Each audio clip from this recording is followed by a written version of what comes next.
I still remember the day of my brother's graduation. A moment that was supposed to be filled with joy, pride, and family unity. The auditorium was alive with excitement, filled with clapping hands, proud families, and graduates ready to step into the world. For many, it was a day of celebration. For me, it was a reminder of the unspoken divide that had always existed in my family. I stood quietly in the crowd, my heart heavy, knowing that once again I would be overlooked, invisible in the place where I should have belonged the most. What I didn't expect, however, was how everything would change in a matter of hours, when someone I never thought I'd need would step forward and make sure I would never be ignored again. From the moment I walked into the venue, I could feel the difference. My relatives swarmed my brother with cameras flashing, hugs and congratulations, their voices raised in laughter as if the entire day belonged only to him. It wasn't just about celebrating his achievement. It was about making sure I was erased from the picture.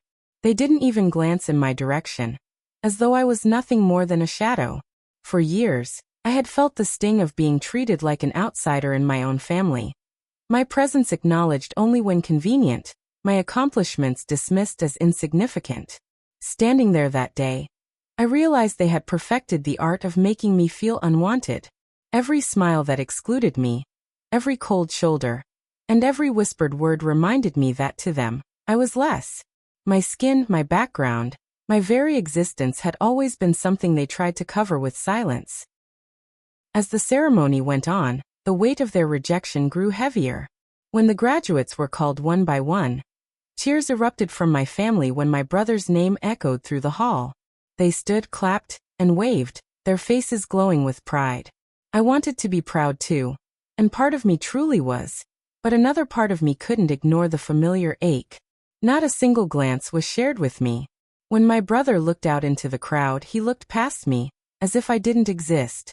The laughter that followed, the pictures being taken, the boasting words of relatives telling anyone who would listen how proud they were, it all blended into a blur of exclusion.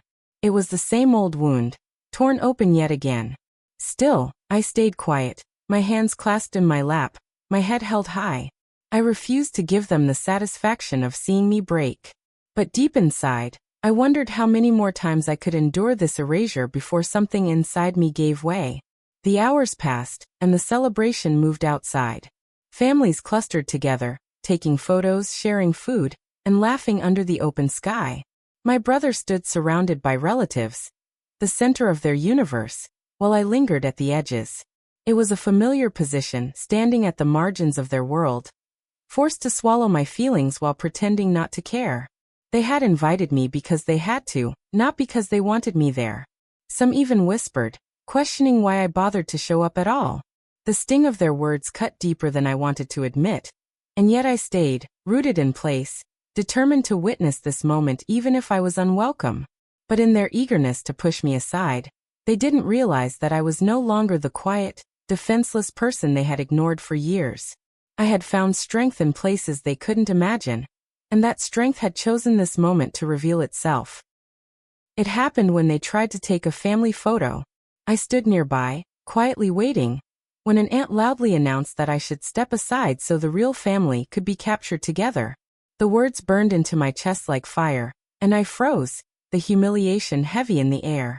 They laughed as if it were a harmless joke, but the cruelty was deliberate. My vision blurred with unshed tears, but before I could even react, a shift occurred. From the corner of the gathering, a figure began moving toward me, tall, imposing, and commanding attention without uttering a word. My bodyguard, a man hired months earlier for reasons that had nothing to do with this day, stepped forward. His presence was undeniable, his shadow falling across the group as he came to stand beside me. The laughter around me faltered, the sneers dropped, and suddenly the tables turned. Their faces shifted from mockery to unease. Their whispers silenced as they realized I was not as invisible as they had thought. The silence that followed was thick, broken only by the sound of my bodyguard's firm stance beside me. His expression was neutral, but his presence spoke volumes. He didn't need to say anything. The message was clear. I was not alone. I was not to be dismissed. And most importantly, I was not the person they could erase anymore. The same relatives who moments earlier had mocked me now shifted uncomfortably, unsure of how to proceed. My brother, still standing in the center of attention, looked at me differently for the first time that day. Hesitation in his eyes, maybe even regret. But it didn't matter. For once, the power had shifted. I felt the strength of being seen, of being acknowledged, not because they chose to, but because they were forced to confront the truth that I was no longer the forgotten one. As the day wound down, the images of my brother with his admirers would remain on their walls, but what they would never forget was the moment they realized I could no longer be ignored. I walked away from that gathering with my head held high, my bodyguard walking steadily beside me. Their whispers followed me, but so did their silence. For the first time in years, I felt a sense of justice, not the kind that comes from revenge or anger, but the kind that comes from reclaiming your worth. That day taught me something powerful. Sometimes the best revenge is not to fight, not to argue, but simply to stand tall in the face of those who tried to break you. And as I stepped out of that place, I couldn't help but wonder, how many others have been made to feel invisible in their own families, their own communities, their own lives? How many people are carrying the weight of rejection, waiting for the day they too will be seen?